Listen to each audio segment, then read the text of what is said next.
Hi there, I'm Beth. This is Read Remark, and today we're going to do a reading wrap-up for the month of November.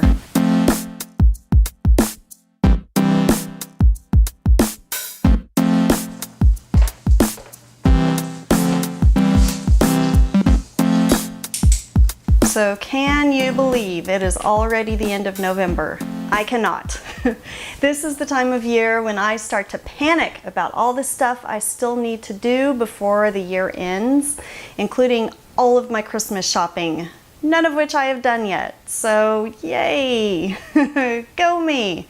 So let's forget about all of that and focus on books instead, shall we? Here is a wrap-up of all the books that I've read in the month of November. Number one is The Story of a Marriage by Geir Gulliksen. This book is, it really hit me kind of hard, and it's odd because as I was going through it, it didn't seem like it would. So this is a book that is translated from Norwegian to English. It concerns these two people who their marriage began as an affair. The marriage that they have is very non-conventional as far as gender norms go. She is a doctor, works outside the home. He works inside the home and really spends most of his time in domestic pursuits. So he takes great pride and pleasure in being the primary caregiver for the kids. In the bedroom, however, those roles really flip. It's almost like they're trying to overcompensate for those gender reversals that they have outside the bedroom, to where inside the bedroom they're almost like hyper masculine, hyper feminine, like they're trying to prove something or make up for something. It's very odd. So here's the thing with this book. It has a lot of sex in it. It has a lot of sex, but it's not really sexy sex. It's more like they're kind of reaching kind. Almost like they were trying too hard with this adventurous sex life that they had, trying too hard to prove their love, trying too hard to prove their roles in the family, trying too hard to prove their masculinity or femininity. Just trying, and meanwhile the marriage is dying. They make this big show about she needs to be free and untethered by the bounds of monogamy. Well, of course she falls for this other person with whom she takes up with, and things just fall apart in the marriage. And so it was a really interesting portrait of a marriage. Now it's interesting to note that this is a story of a marriage, not the story of the marriage. This is not supposed to be indicative of every marriage or like some sort of cautionary tale against switching gender roles. It's more just a look at one family in particular and this relationship that really was doomed from the start. Very interesting. During it, I thought it was too heavily focused on the sex. Not that I'm against such a thing, but I thought it was too heavily focused on this uncomfortable sex. Afterwards, though, it really just, I don't know, the story as a whole really stuck with me, and it made me think more and more about what that was supposed to be pointing towards. Interesting book.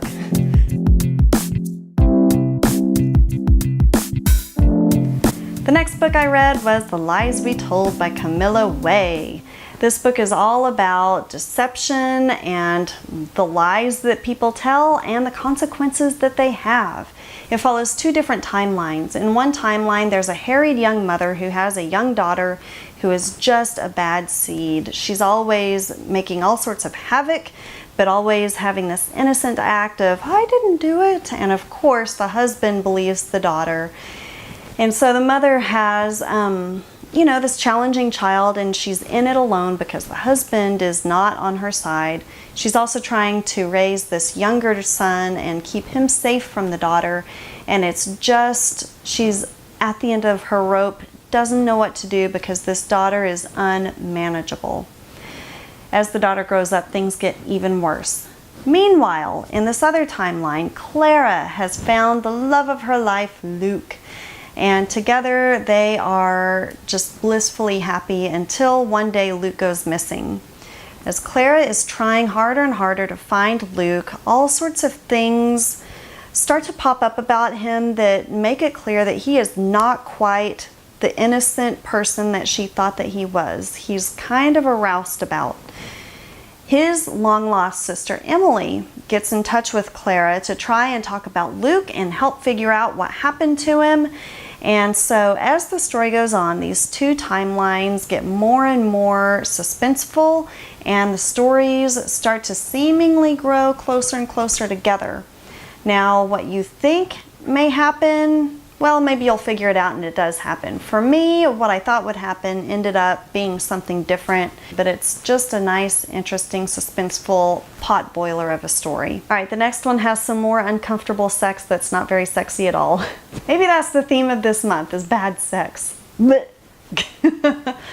This one is The Pisces by Melissa Broder, and this is a book that just, you know, when I finished it, I was like, WTF did I just read? What in the world was that? It's about a woman who's pretty much on the verge of personal ruin. In fact, a lot of the book is her wanting to just do herself in. She's suicidal. She's obviously in the middle of a mental break, and she doesn't really pull it together very well. So she has broken up with her long-term boyfriend.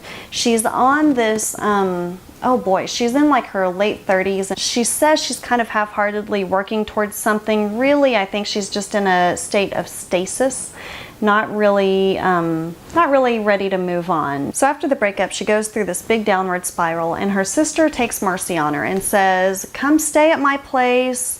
You know, watch my dog. I'm gonna be out of the country for the summer, so just take my beautiful beach house and dog sit my dog and consider it a vacation from life. You know, just pull yourself together, use this time to work on yourself. So she takes her up on it, goes to stay there, and while she's there, she has all sorts of weird sexual experiences. She starts to go to therapy, like a group therapy, because it becomes obvious to her that she's a sex addict. None of these experiences are really good. It's almost like a compulsion or an impulse that she just can't quite deny, an itch that she scratches. You know, she goes through this series of illicit sexual encounters, and there's nothing really sexual about them. It's really just kind of depressing, not life affirming, not love affirming, just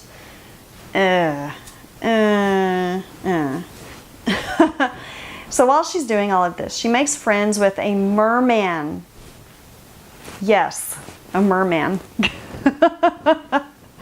You know, the story gets kind of absurd. She makes friends with a merman. Eventually it becomes more than that. And meanwhile, she's still in this downward spiral. You know, she's still suicidal. She's still not taking care of the dog very well. The question I had was, is the merman real? I think that maybe he was just a figment of her broken mind at the time. Just a very odd book. I need to think about it more, and I need to talk about it with you guys. Please, someone out there, I hope you've read The Pisces and can say something about it in the comments, because I feel like I need to, I don't know, book club that one. Even though I would be so uncomfortable talking about that in book club, because most of it is just uncomfortable sex. I think after this month I need to read like some steamy romance, just so I can put that like romance back in a good context and not just this dirty I need to take a shower bleh context.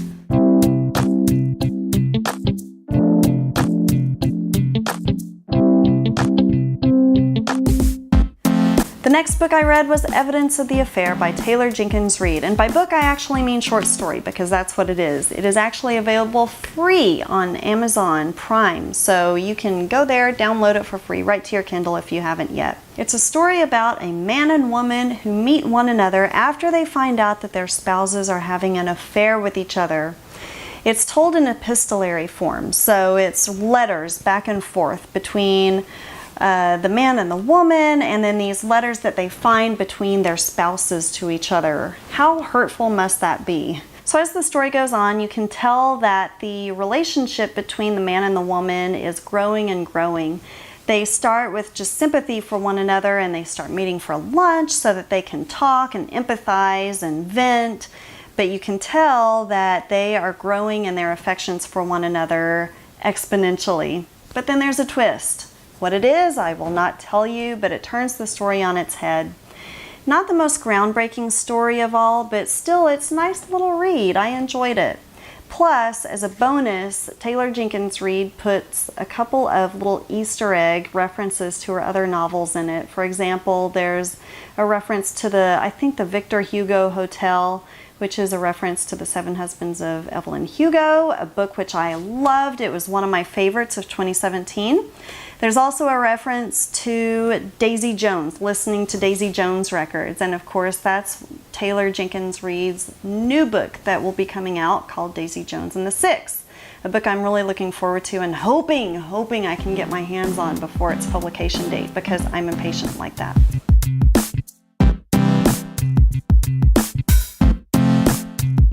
These last four, I'm just going to rush through because I did videos on all of them. So please do check out those videos to get a more complete picture of what I thought about them. One of them in particular is Putney.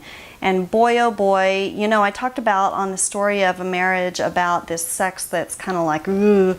Putney takes sex to a whole new level of It is about a man who falls in love with this child. He sees her as this muse and really objectifies her through the whole book. She doesn't even realize it until she's in her 50s. And so definitely check out that video because I had a whole lot of thoughts about that book. Whole lot of thoughts.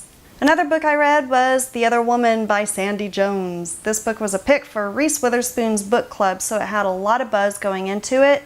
It was a book that highly frustrated me because it was so stressful and because I felt like the main character, oh boy, it's like she just let all this stuff happen to her without even saying anything, and then complained about all this stuff happening to her without her saying anything. It was just so stressful, so frustrating, but still highly readable, oddly enough. All right, the next book is Pieces of Her by Karen Slaughter.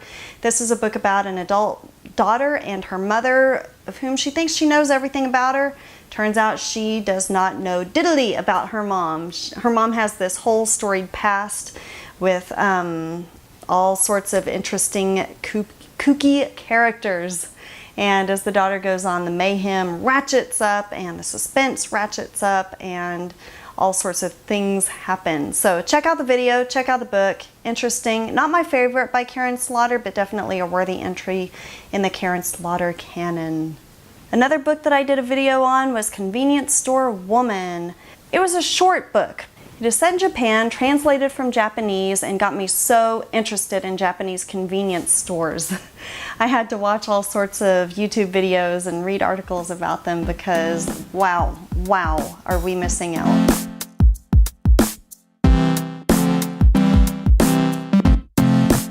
So that is my November. What did you guys read this month? Let me know in the comments and let's talk about these books some more. A lot of these things that I read were really thought-provoking, and I feel like my thoughts on them are not even fully finished.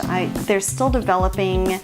Even as I talk about it, I feel like I was having some new thoughts about this stuff. So if you read any of these things and want to talk about them more, please let's in the comments. Just gotta wrap my head around it some more. All right, so I hope you had a good month. Hope you have a really wonderful December. Thank you as always for watching, and I will catch you next time. Bye.